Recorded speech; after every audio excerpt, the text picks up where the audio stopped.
Hello and welcome to this video. I'm going to go through 10 different approaches to practice, and the purpose of doing this is to perhaps offer different ways that you haven't thought about practicing before. There might be completely different aspects to developing yourself musically that you haven't yet tried, and also something that you might have done previously, like looking at exercises or practicing techniques. Maybe I can help you to just do that more efficiently, to just improve what you're already doing. So exercises are probably the most foundational and efficient way to develop skill. There's lots of other skills that you need to also develop, but exercises are probably the most targeted thing that you can do. So scale exercises like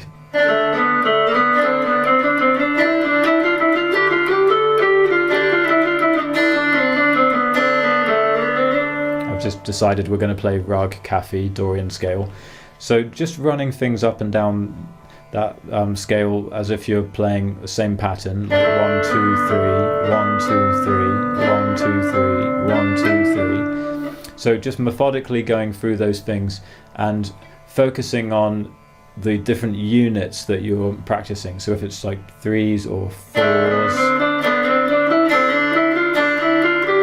or doing fours in a different way. Each pattern, spend time with it, make sure that you can visualize it on the instrument and that you can think about the pattern. So even if you don't have the instrument, can you actually recall the fingering and the note combinations and the timing and the sound of it? Could you even sing it? Da, da, da, da, da, da, da, da, I often need the guitar just to kind of help my voice to be more accurate, but I can at least hear in my head, right? So I've got that internalized. I don't necessarily need to look at the tab or a video to remind myself of it. I've got the exercise internalized.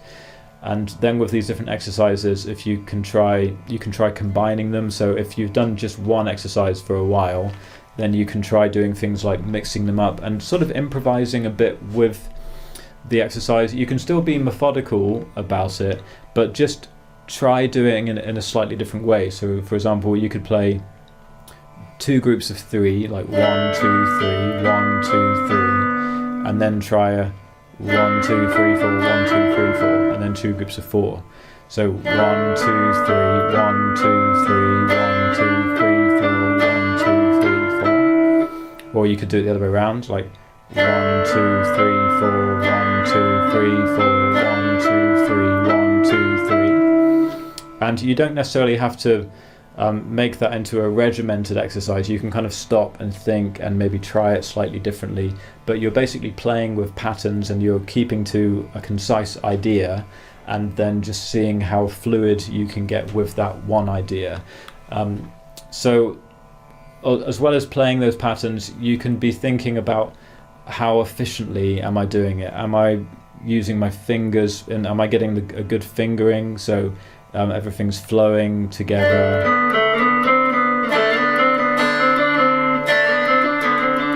So lots of the lessons I go into detail about the fingering.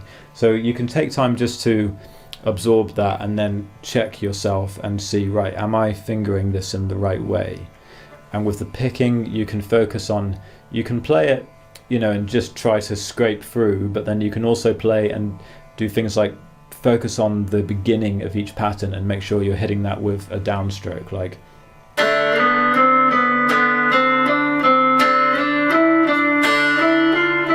And notice there I'm doing that with an accent. So, right, you can practice. This is getting more into a particular technique, but trying to incorporate that into the exercise.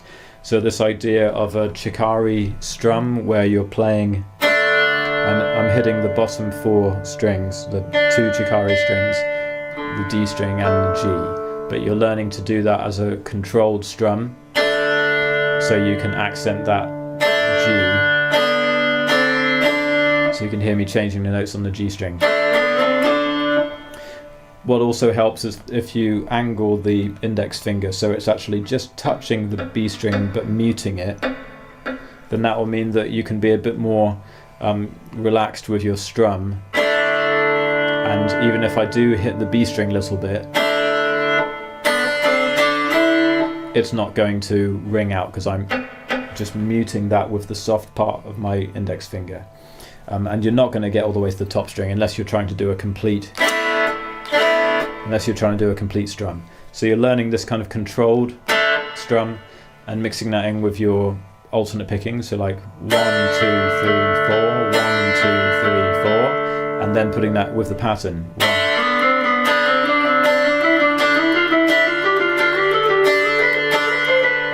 And furthermore, doing that with a metronome or with the tabla machine, the app on the phone. Practicing with a metronome is usually the most focused way to do it until you really understand tabla and you can follow it very well. If you can play along with tin tao and you can perfectly always know where the first beat is, then doing exercises with tin tao is fantastic, just to keep absorbing the sound of tin tao, and you can always get better and better and better at just knowing intrinsically where every beat is in the tin tao. So listening and practicing with tin tao is great. We'll talk a bit more about that later as well. But doing exercises with a metronome can just be a really clear way that you can always hear, am I getting this on time?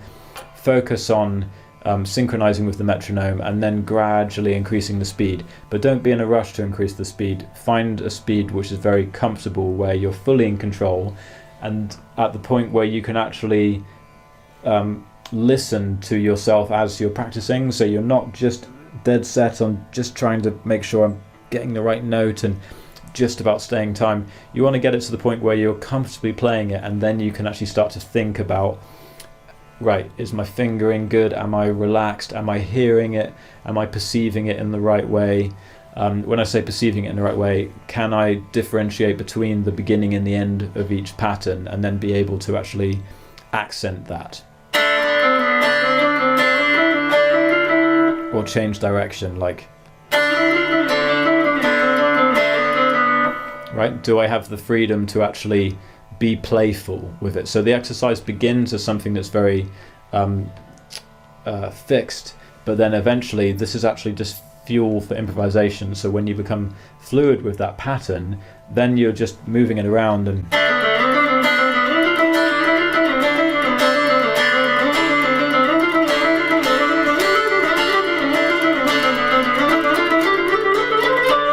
so I'm just playing those types of patterns: 1, 2, 3, 1, 2, 3, 1, 2, 3, and 1, 2, 3, 4, 1, 2, 3, 4, 1, 2, 3, 4, 1, 2, 3, 4, 1, 2, 3, 4, 1, 2, 3, 4. That's a slight permutation on the fours. 1, 2, 3, 4 instead of 1, 2, 3, 4. Right? It's similar, but sani dani instead of dani sani. So again, with exercises, you can never really run out of stuff that you can do with them, because I'm always teaching you guys these. I'm always teaching them with my one-to-one students, and I'm going over them again in a new video because I'm doing it in a new raag.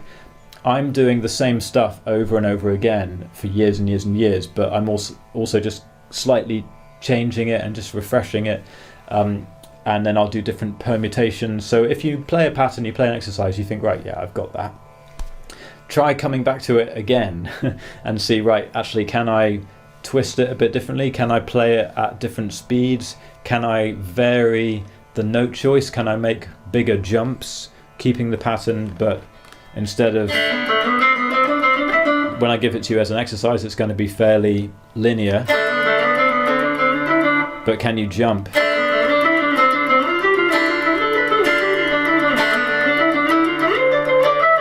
Can you jump around with that? How fluid are you with that pattern?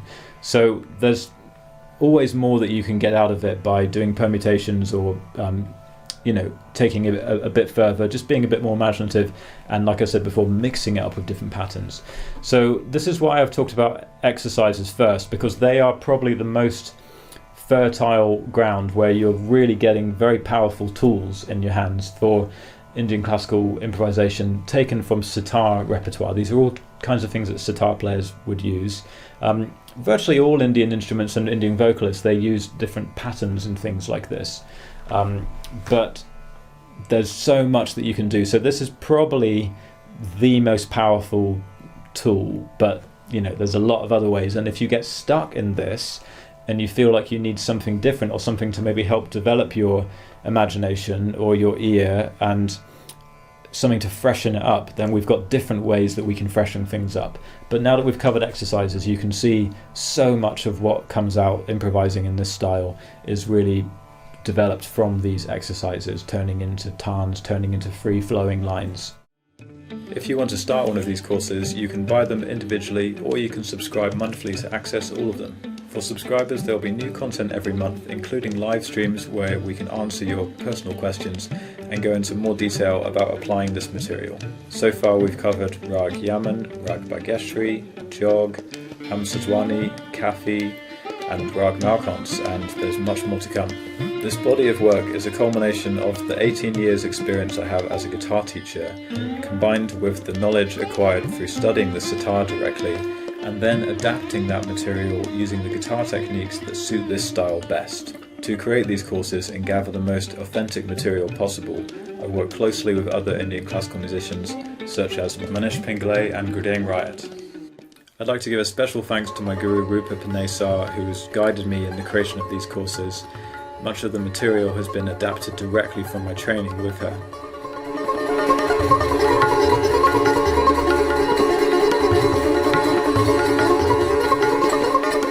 Also Shakir Khan, my guru, who's been inspiring me immensely and continues to shape how I approach the instrument and this incredible world of Indian classical music.